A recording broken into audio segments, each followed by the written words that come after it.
I'm taking the lecture on food security. We talked a lot about food yesterday, and you need to know that there are different classes of food. Before you even mention food, always remember water anytime you're talking about nutrition. Always remember that water is the first thing people should drink in the morning before eating anything. Then in that order of importance, the next group will be fruits, which is usually uh, combined or mentioned at the same time with another group called vegetables. So we have fruits, we have vegetables. The another group is cereal, which is also called grains. Another group of food is roots, which is usually merged with tubers. So we call them roots and tubers. Another group is legumes. That group is usually merged with the meat group. So the meat group includes all kinds of meats you can think of, all kind of fish that you can imagine are in that group. Snail, all animal products, crayfish, they are in that meat group. All animal products are in the meat group. Another group is milk. The milk group contains skimmed milk, whole full cream milk, cheese, yogurt, and all the products that are made from milk. So does anybody, uh, okay, I don't even want you uh, to talk yet. So when it's time to talk, I'll invite you to talk. So another group is the fat and oil. When it's in plants, it's called fat. When it's from animal origin. I mean, when it's from animal origin, it's called fat. When it's from plant origin, it's called oil. So you need to understand that basic knowledge, which you should have garnered during secondary school. Make sure you revise that. If you are not on top of it, get Folu Olatona's book on healthy diet, which explains those basic things. Everything in that book on healthy diet is basic for human beings, not for undergraduates. All human beings are supposed to know what is in that book, healthy diet and weight control. So what you are concerned about is to understand food, the basic groups, the examples in each group. So when you are reading the book, make sure you understand the examples in each group and how it works. That's the way, that background, you should have obtained it from secondary school days so that it gives you a good foundation for the nutrition that you'll be learning in your undergraduate days. I hope that is clear. So now, when we talk about food security, this topic supposes that food is available in sufficient amounts, quality to sustain life and productivity. And at the end of this lecture, you should be able to define food security properly, identify the factors that affect it, the effect of food insecurity on health, how to achieve food security, and then identify the role of locally available foods in achieving food security. So it's a very simple topic, and that's why I took time to explain food. So what this topic is saying is that food security exists when all people at all times have physical, social, and economic access to sufficient, safe, and nutritious food that would meet their needs, their dietary needs, and food preferences for an active and healthy life. You remember when we discussed food yesterday, I mentioned that if food is available physically, then you call that availability.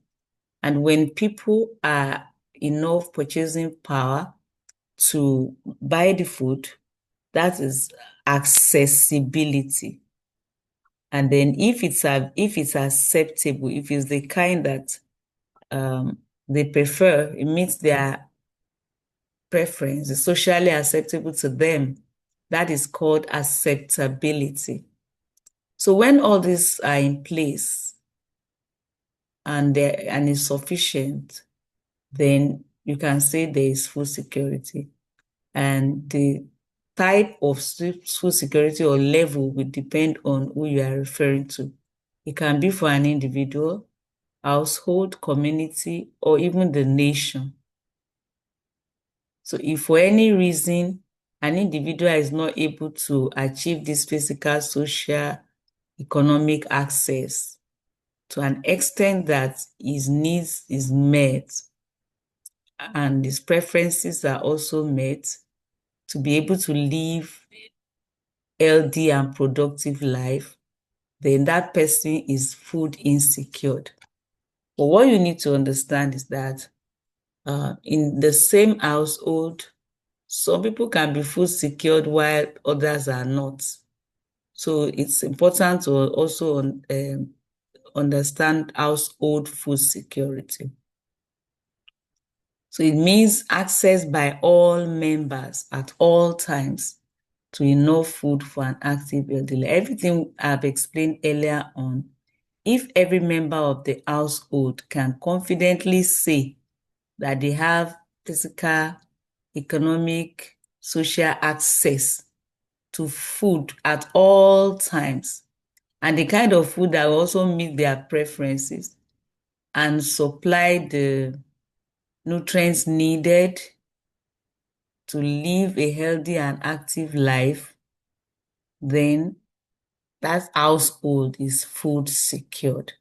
But what happens in many households in developing countries, one of which is Nigeria, is that the adults sometimes are food secure while the children are not. The father is food secure while the children are not. So the father may eat out, eat in the office, and leave a little money for the family to share, in which case the children don't have access to enough foods that are rich in protein and thereby cannot be healthy. But remember that even if the father is living on little amount of protein for any reason, it can still be fine compared to the children who are growing. So you see that this food security concept is individualistic. It depends on what each person needs. So you need to understand that keyword, foods that will meet their dietary needs. That dietary needs is a very key aspect of this definition, because the same people having access to the same food does not mean that everybody is meeting their dietary needs.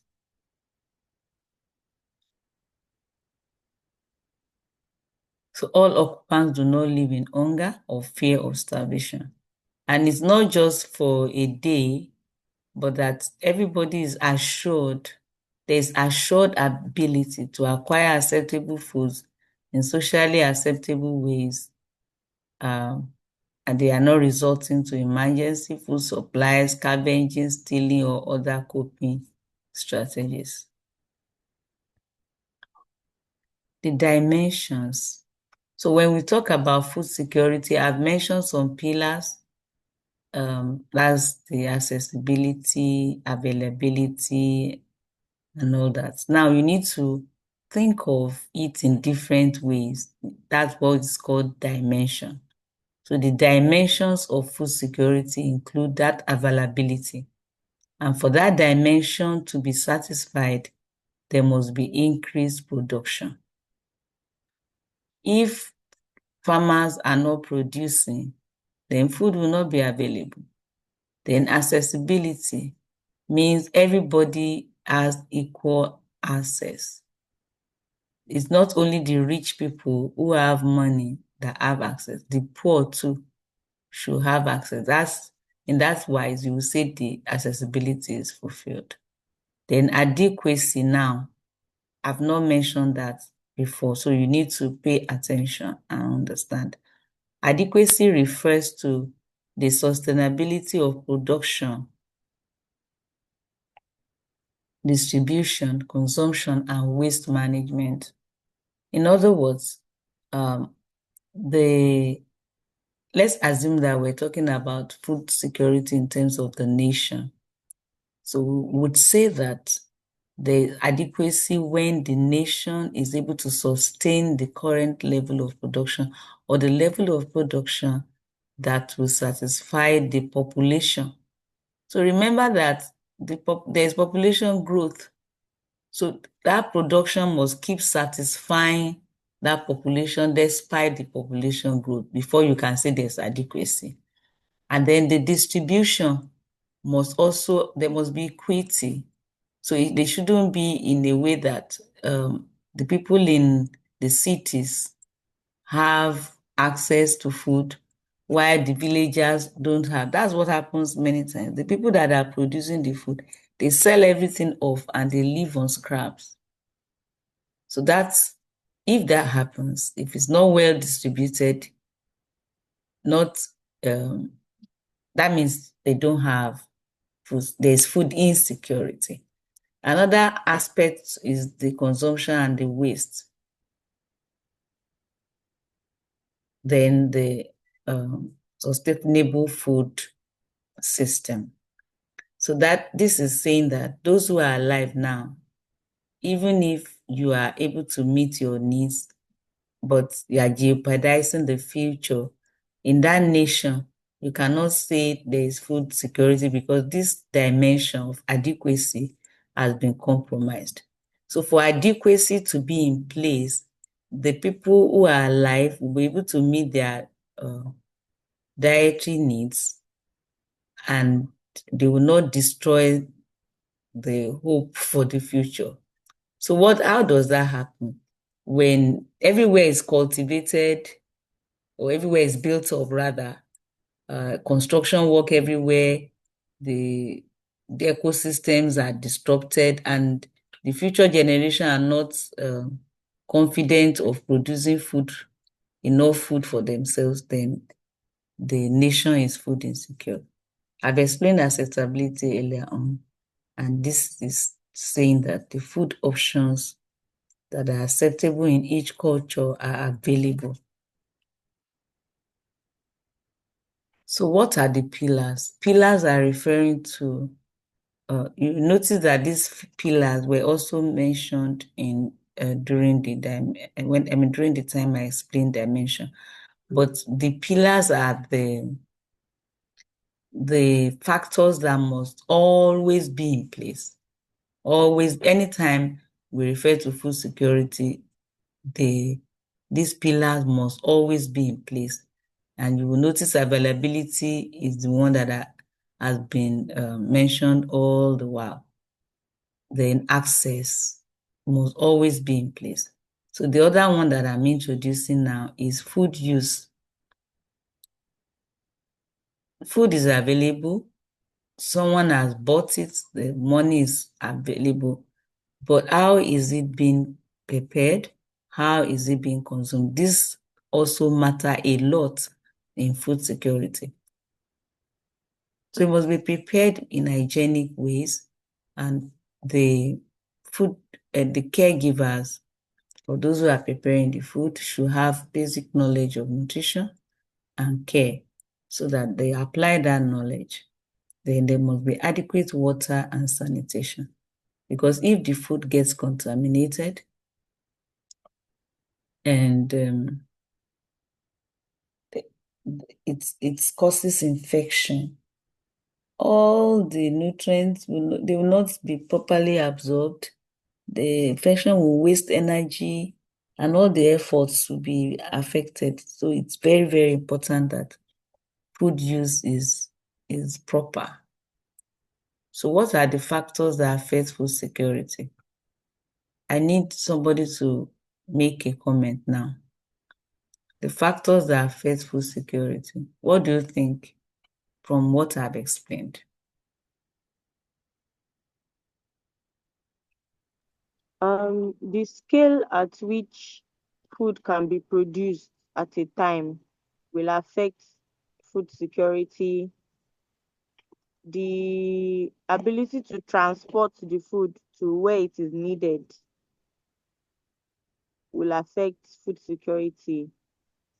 Also, like even if the food is transported and gets there, how well can it be um kept, like so that it doesn't Preserved. spoil? Okay. That's Yes, preserved preservation. Okay. Thank you. and Any other like you person? said, the Mhm. food. Any other person? Boyin, I hope you take attendance Yes, ma. because I'm going to ask you when I have the opportunity of being with you physically. Okay. Um, so you've explained the first two factors, and I'll move on to the next one.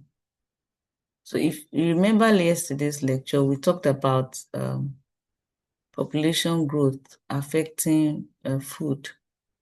So if the household size is large, then food security will be compromised.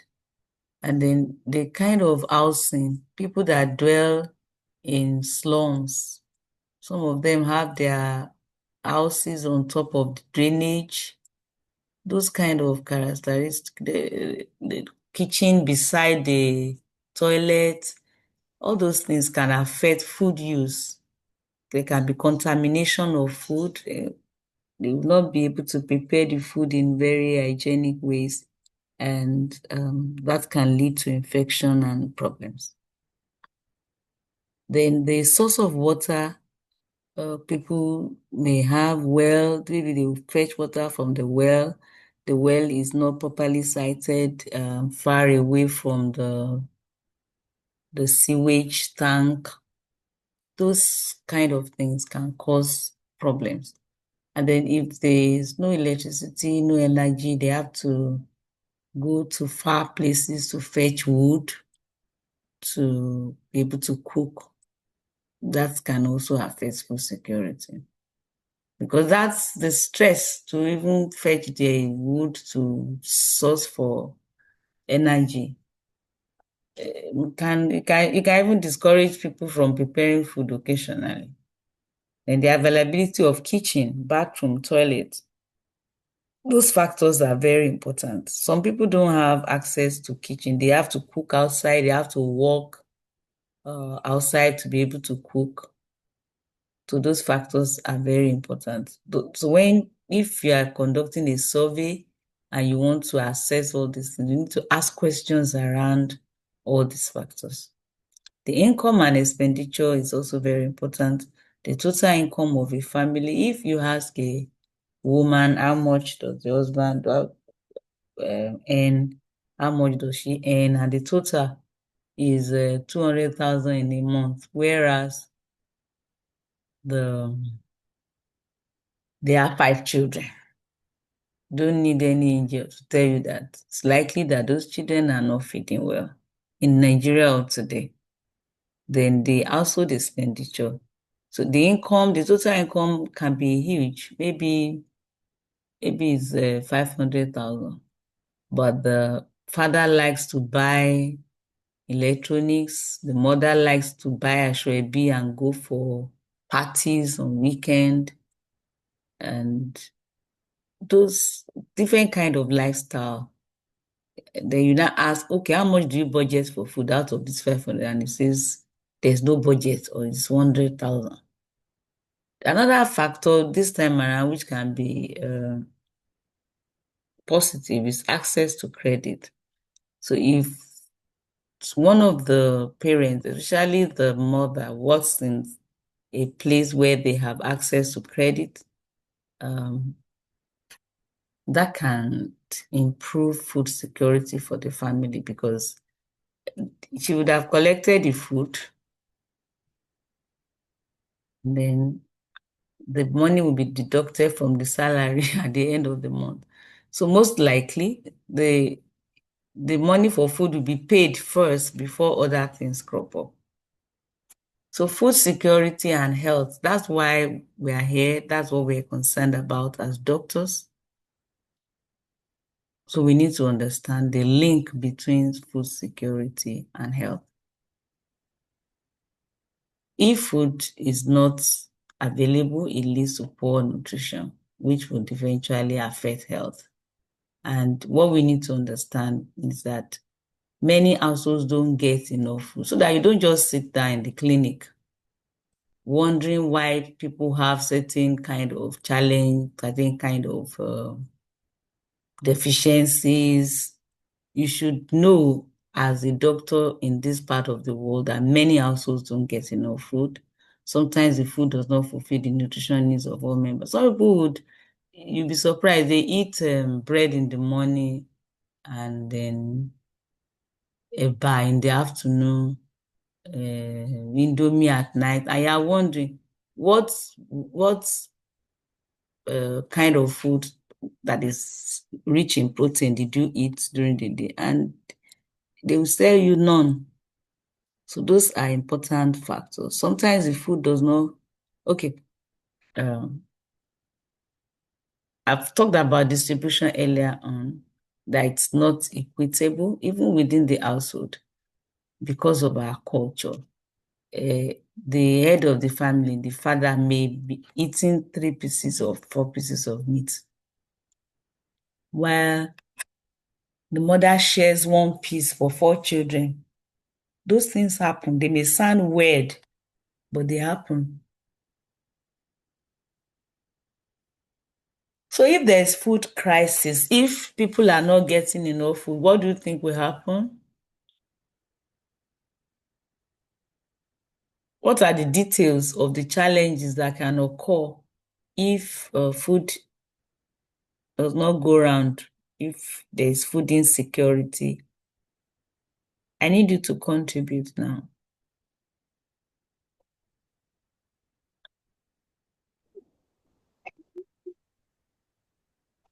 Who is speaking? The people in the family. Adeboyima. Only Boyin is in this class. The others are sleeping or drinking coffee.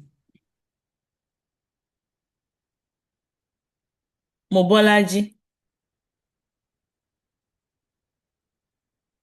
what will happen if people are not eating well? What will happen to their health? Specific examples. And it's displayed on the screen. So that means you are not concentrating.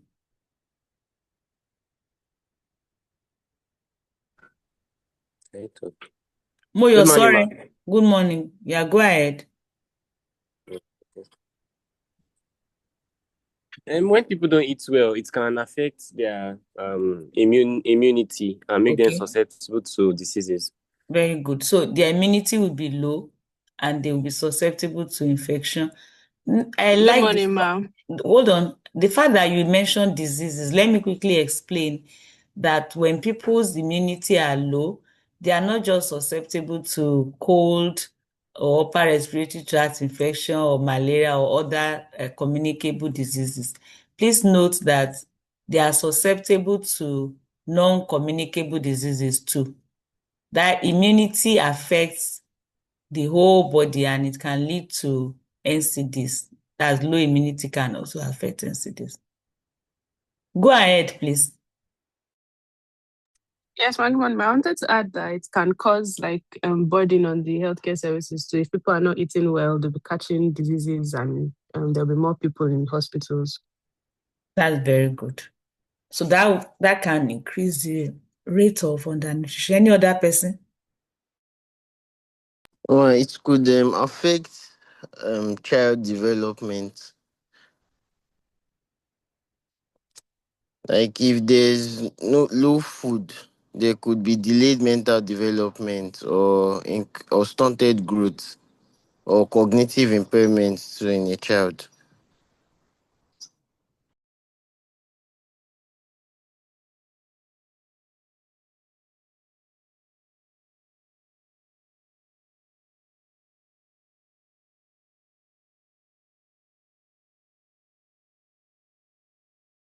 Another person, I'm waiting for another person to speak.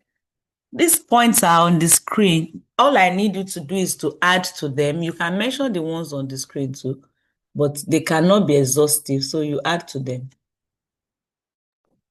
It can reduce the quality of life of the society in general when each potential of citizens of that society, when their potentials are reduced generally because of malnutrition, it is going their output to the society is going to be significantly impaired due to the fact that they are all undernourished. So different problems can occur a lot. Protein energy undernutrition, that's PEU, chronic energy deficiency, that's CED, anemia, stunting. All the micronutrient deficiencies can occur, myriads of them. Low birth weight, high maternal and child morbidity and mortality, less spending on health services, reduce because people are focusing on treatment. We're not advancing our health services. Reduce human potential. Somebody has mentioned impaired mental development and delay in attaining those MDGs 1, 4, 5, and 6. So it just slows down development generally because human capital is the most important. So if people are not eating well and their cognition is low, then going to undermine the level of human capital we have in the whole nation. So what should we do? How can we achieve food security? So I need you to talk now. How can we achieve food security? Let's talk about Nigeria now.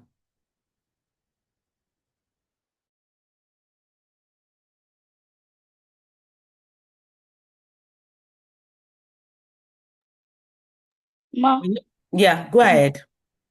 we can spread awareness on the importance of eating healthy and how it generally improves the economy Okay, so in general.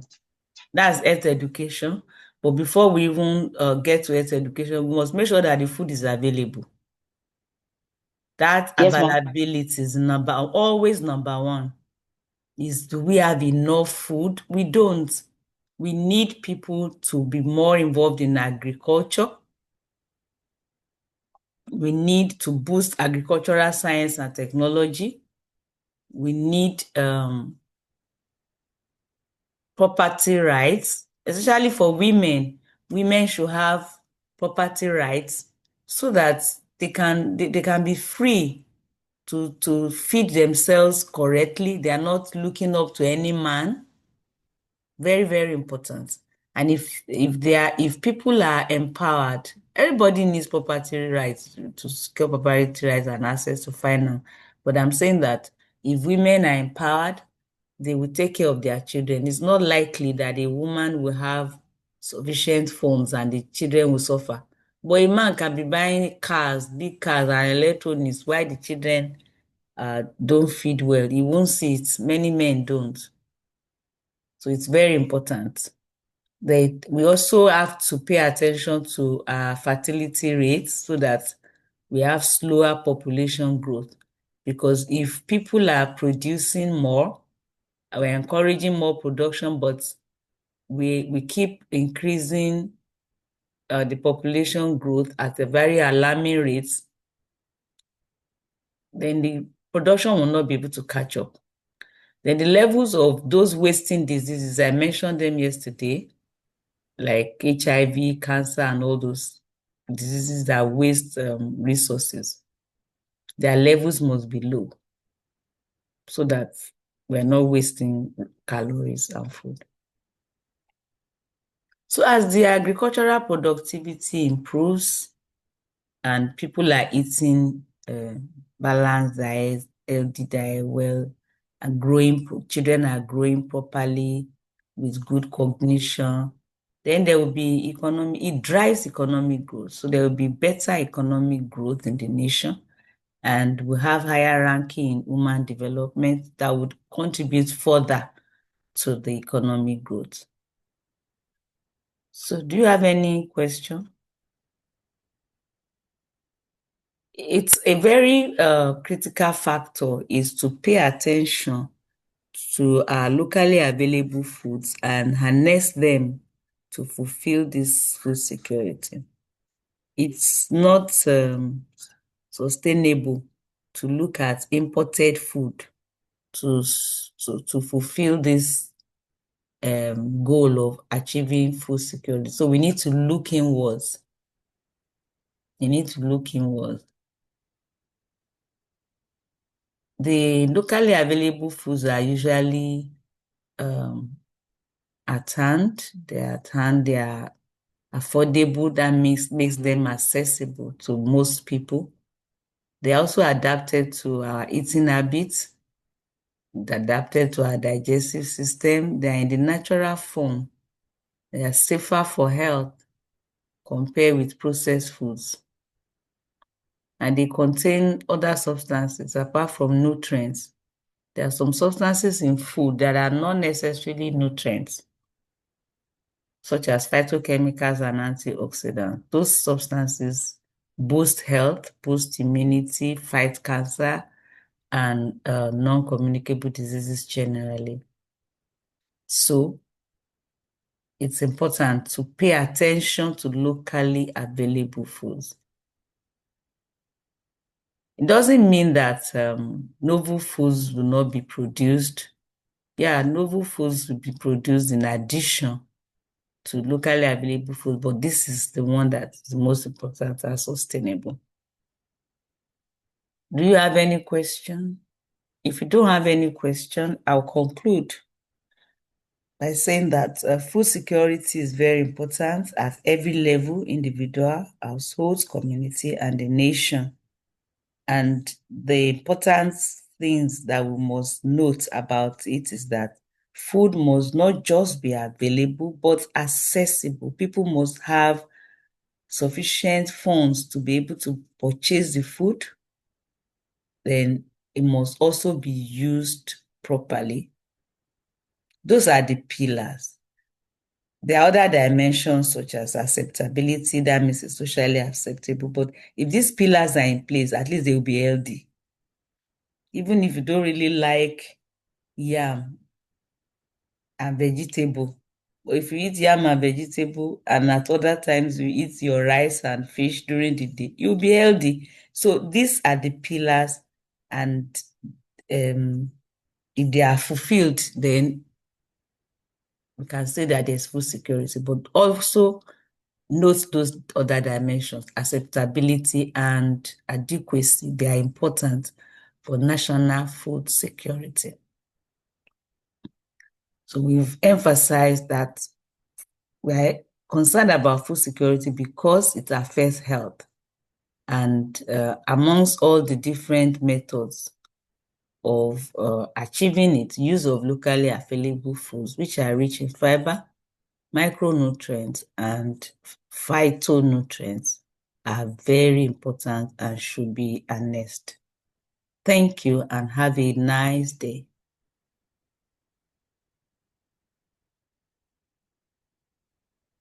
Thank you.